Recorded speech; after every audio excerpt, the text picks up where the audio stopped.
झारखंड शिक्षक पात्रता परीक्षा जेटेट नियमावली 2022 को कैबिनेट से मंजूरी मिल चुकी है। इस नए नियमावली के अनुसार बहुत से छात्र इस एग्जाम से बाहर हो रहे हैं और बहुत से छात्रों के लिए यह नियमावली फायदे में रहेगा। और इस नियमावली के अनुसार सिलेबस में भारी कुछ बदलाव किया गया है और कुछ नए विषयों को भी जोड़ा गया है और परीक्षा पैटर्न में भी बदलाव हुआ है। तो जेटेट नियमावली 2022 के लिए प्रमुख बातों को देखते हैं।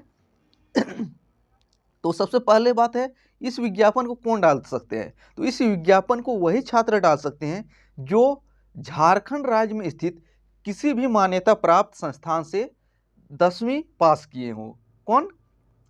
झारखंड राज्य में स्थित मान्यता प्राप्त संस्थान से 10वीं पास करने वाले छात्र ही। लेकिन वैसे छात्र जो झारखंड राज्य के आरक्षण नीति के दायरे में आते हैं उनके लिए यह प्रावधान शिथिल रहेगा।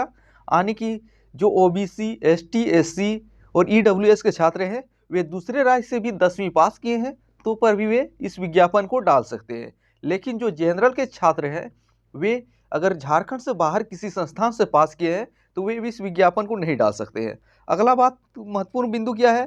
तो अगला महत्वपूर्ण बिंदु जो है, इस विज्ञापन में सामाजिक अध्ययन में कॉमर्स और स्टैटिक्स और बिजनेस स्टडी को भी जोड़ा गया है। तो एसएसटी में ही जोड़ दिया गया है कॉमर्स को, स्टैटिक्स को और बिजनेस स्टडी को।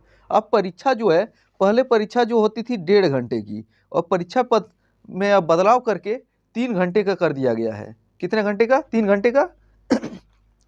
और उर्दू शिक्षकों के लिए क्या है? तो उर्दू शिक्षकों के लिए है, उर्दू के लिए पहले टोटल 50 मार्क्स की परीक्षा होती थी, 20 उर्दू से और 30 इंग्लिश से। अब इसको घटा के उर्दू से 20 मार्क्स कर दिया गया है और इंग्लिश से भी 20 मार्क्स कर दिया गया है। और जो स्टेट सर्टिफिकेट की वैधता जो होगी, इसकी वैलिडिटी जो होगी 5 साल 7 साल ना होके आजीवन रहेगी, यानी कि लाइफ टाइम के लिए इसकी वैलिडिटी होगी, भले विज्ञापन आवे या ना आवे।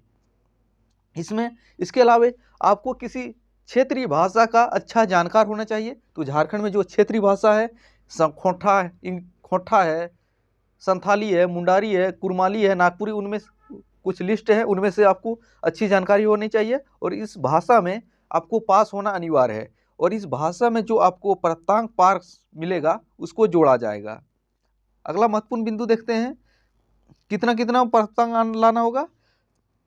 अगर सामान्य उम्मीदवार आप हैं तो आपको 40, हर खंड में 40% मार्क्स लाना अनिवार्य है और ओवरऑल प्राप्तांक कितना होना चाहिए? 60 होना चाहिए।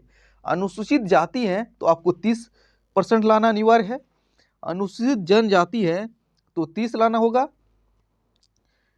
आदिम जनजाति है तो 30, पिछड़ा वर्ग BC1 है तो 35, BC2 भी 35, EWS 35 और दिव्यांग है तो 30।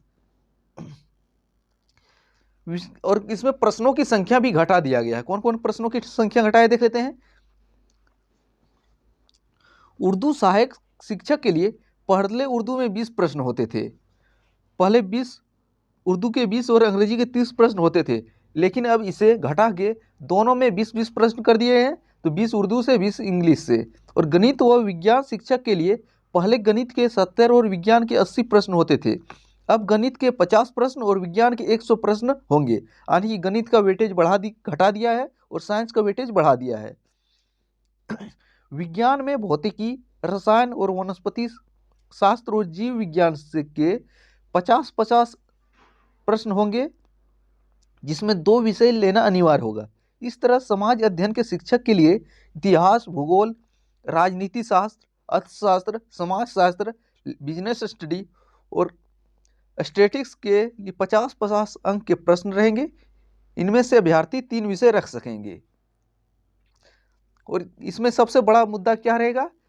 सबसे बड़ा मुद्दा रहेगा, यह विज्ञापन जो जारी होगा, अगर टेट पास कर लिए तो डायरेक्ट आपका ज्वाइनिंग होगा या फिर से एग्जाम होगा। तो इसमें सबसे बड़ी बात यह है कि इसका फिर से एग्जाम होगा।